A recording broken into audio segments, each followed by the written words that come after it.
ব্যথায় প্রেম কেন দিলা ভবের বাজারে।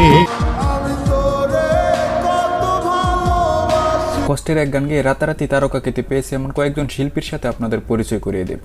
আর এই তালিকায় থাকবে কয়দিন আগে আমাদের রেখে চলে যাওয়া আতিফ আহমেদ নিলয়, আরও থাকবে এখনকার ভাইরাল শিল্পী সুমাইয়া। তাদের শুরু থেকে ভাইরাল হওয়ার গল্পটাই থাকবে আজকের এই ভিডিও।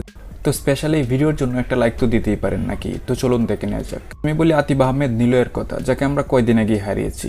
আর এই আতিফ আহমেদ নিলয় তার নাম তৈরি করতে অনেক সময় নিয়েছে।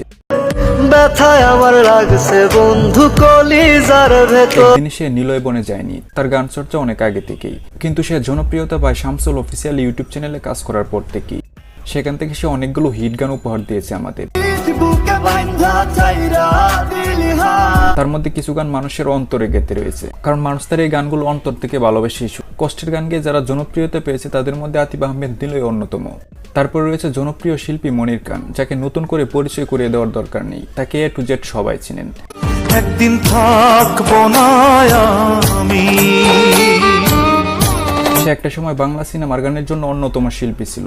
সে জনপ্রিয়তা পায় অঞ্জনার শিরোনামের অ্যালবামগুলো করার পর থেকে।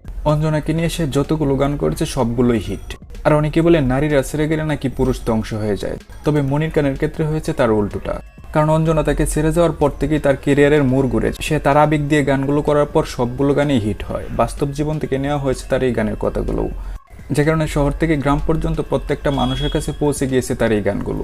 এখনো রাতে কানে হেডফোন গুঁজে অনেকেই তার এই গানগুলো শুনে। এখন সে পুরোদমে গান গেয়েছে, তবে তার শিল্পী হওয়ার পিছনে অঞ্জনার অবদানটাই সবচেয়ে বেশি। তারপর রয়েছে গগন সাকিব, যার গল্পটাও মনির খানের মতোই বলা যায়।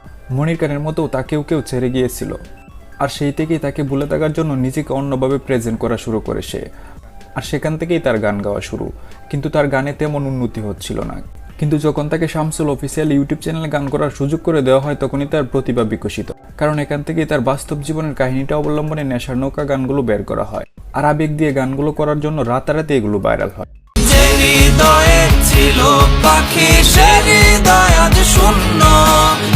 কারণ একটা প্রজন্ম খুব মন থেকেই ভালোবাসত এই গানগুলো, আর সেখান থেকে তাকে আর পিছনে ফিরে তাকাতে হয়নি।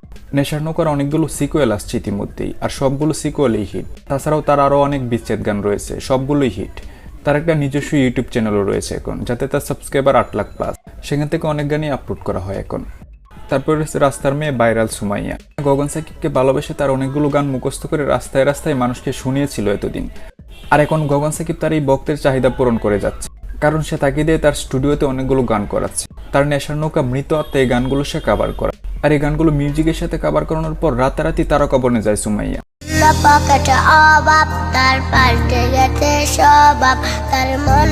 টিকটক, ফেসবুক, ইউটিউব সহ সব জায়গায় ভাইরাল হয়ে এই গানগুলো। আর তার সবকিছু এখন ট্রেন্ডিং, কারণ তার মিষ্টি কণ্ঠ সবাইকে মুগ্ধ করেছে।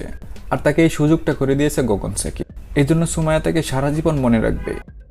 ঘুম ভালোবাসি এবং তোরে ভুলে যাওয়ার লাগে আমি ভালোবাসিনি, এই গানগুলোর কথা বললে কার কথা মাথায় আসে? অবশ্যই শামস ভাই, যে কিনা এমন গান গেয়ে সবার কাছে জনপ্রিয়তা পায়। তার এখন একটা ভালো দর্শক প্রিয়তাও রয়েছে, কারণ তার উপর দর্শকদের চাহিদা একটু বেশি। কারণ সে শ্রোতাদের হতাশ করেন। এখন নিয়মিত সে গান উপহার দিয়ে যাচ্ছে। সেও কিন্তু একদিনে এই জায়গায় চলে আসে, তাকেও অনেক কাটকুর পোড়াতে হয়। ইগল মিউজিকের সাথে গান করার পর তাকে আর পিছনে ফিরে তাকাতে হয়নি। স্যাড সিঙ্গারের মধ্যে তিনিও অন্যতম। হৃদয় ভাঙা মানুষের কথা বলেন তিনি।